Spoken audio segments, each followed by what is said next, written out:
Boys and girls, it's the most wonderful time of the year. It's FM22 launch day, which means all 4 versions of the game are out today. This video is going to be a first look at FM22 Mobile. I've already released versions for the PC version and the Xbox version. I've got FM Touch on the Switch coming out at some point too. Basically, what I'm trying to tell you is if you're looking for information on the new Football Manager games, this is the place to find it. If you are new, subscribe to the channel, turn your notifications on, leave a thumbs up on the video to let me know you're excited for the new game. And let's have a look at it, shall we? Football Manager 22 Mobile.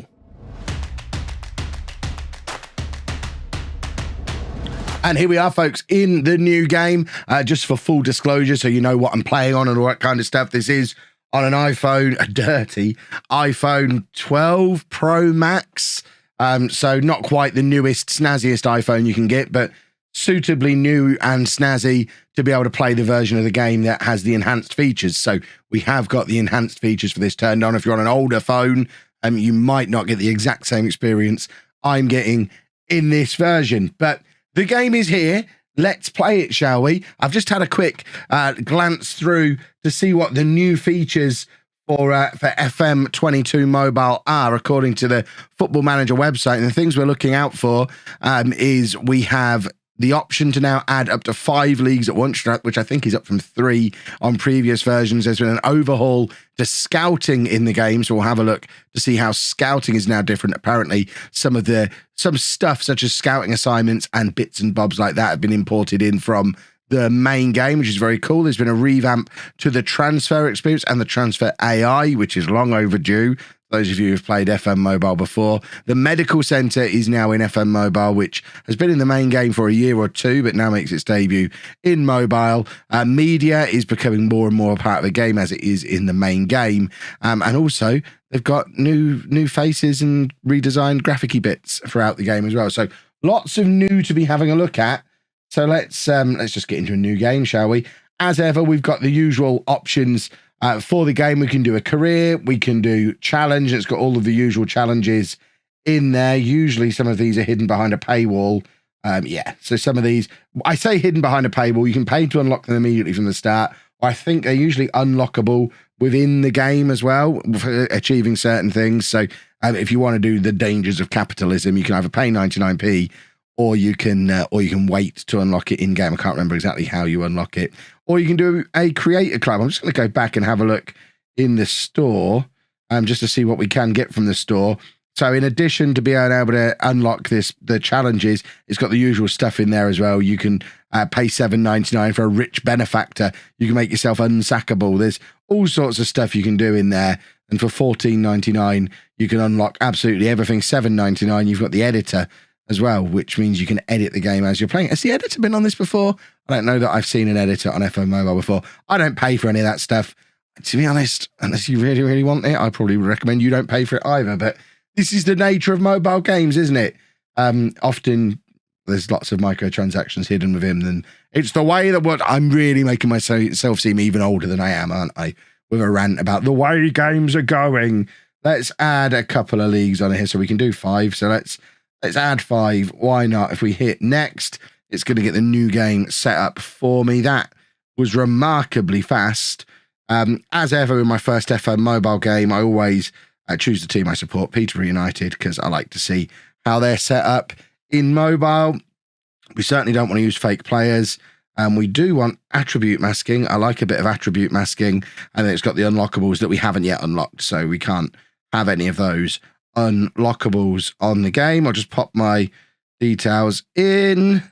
So Kevin Chapman, nationality, I'll be Bulgarian for the purposes of this, I think.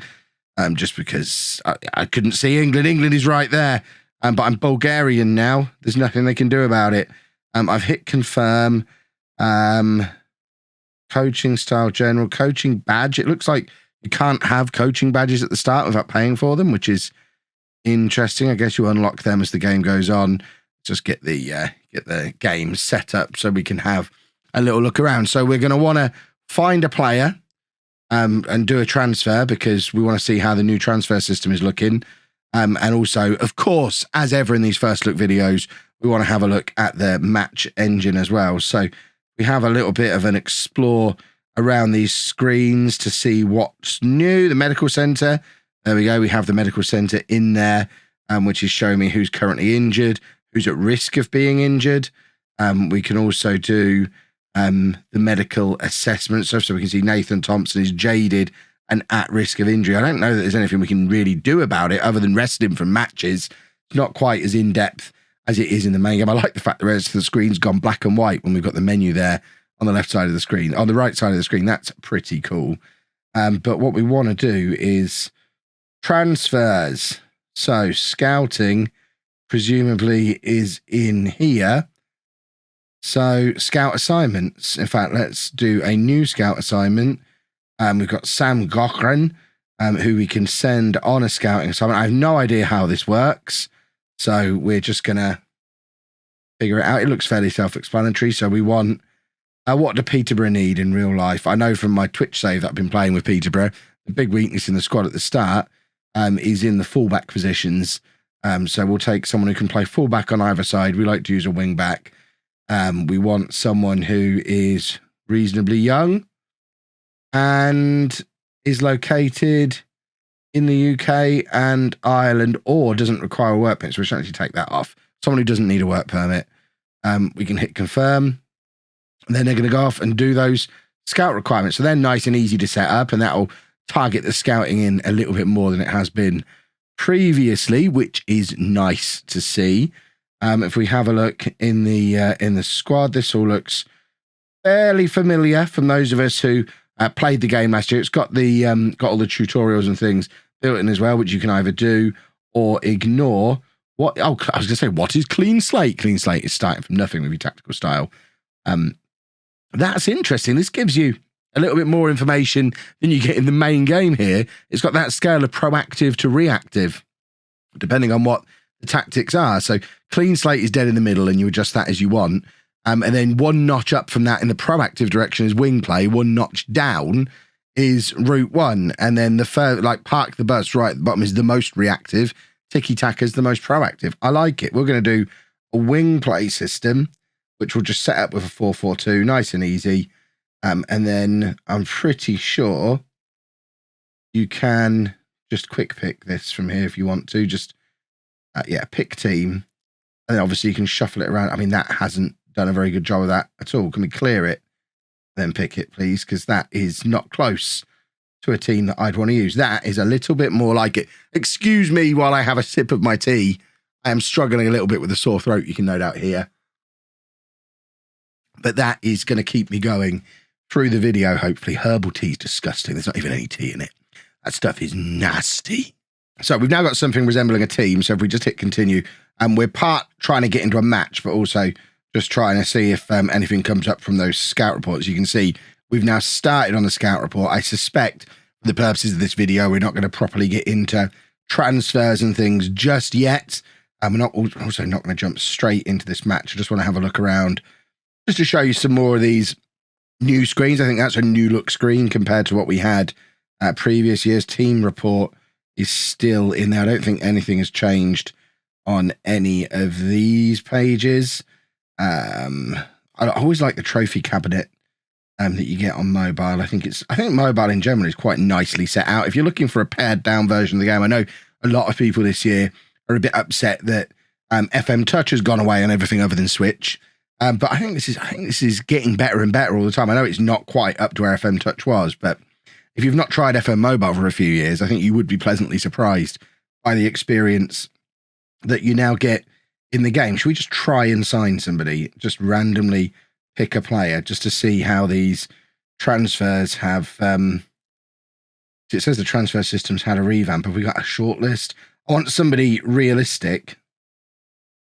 Scout results. There we go. So how much budget did we have? I didn't actually look before. So finance. Jeez, we've got £8 million to spend.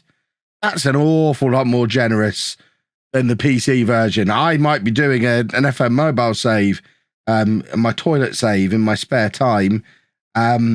Right. Let's just pick anybody and make an offer.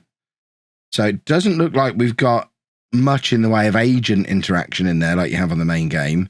But potentially more buttons and drop down things, and it's more of a negotiation. Do we have the option to do installments? I don't think we can do installments, which is most troubling to me. It's probably why you have such a big budget to begin with. But let's try and negotiate this down a little bit. Is there any negotiation to be had? There is a little bit. There we go. So we can get him for 3.8 million, and then contract negotiations presumably continue as normal from there. Are we going straight into a contract negotiation? No, we're going to go into a match. So let's have a look to see how this match plays for us. So we're playing against Sutton United. It should be a relatively straightforward match. I like these graphics that come in at the start of the game. I think that's very cool. Is it still loading up? I'm trying to... You just press play. I want to just have a quick look at the settings. So you can turn the pitch off as ever. We've got it on key highlights, slightly faster. Looks like it's either the default is perfect or it's saved my settings from last year. So we still don't have the 3D match engine on the mobile version. I guess as you would expect, you're really just going to be looking at the real top-end phones to be able to bring that in, and it would be very difficult to see on a phone anyway, I think. But it's quite a nice little throwback to FM's past, and I mean, I quite like it. I think it's for what it is. It's very nicely presented. It's nice and clear.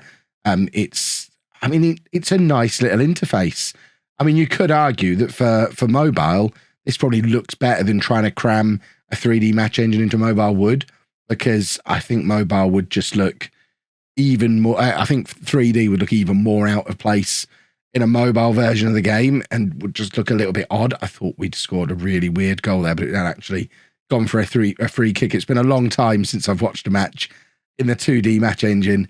I usually play a season or two of FM Mobile when the game first comes out, but similar to how a dentist doesn't come home from work and inspect everybody's teeth all through the year, very quickly upon a new FM release, I get to the point where I don't play any FM in my free time. And as I don't do a YouTube save on FM Mobile, I don't play it as much as I used to before I did YouTube. It used to be quite a regular thing for me to play at work or when I was traveling. Whereas now, because I work in my house and I don't have to travel very far to get to my house in the morning, there's not really much opportunity for me to play it, but it's running really smoothly. It seems really nice.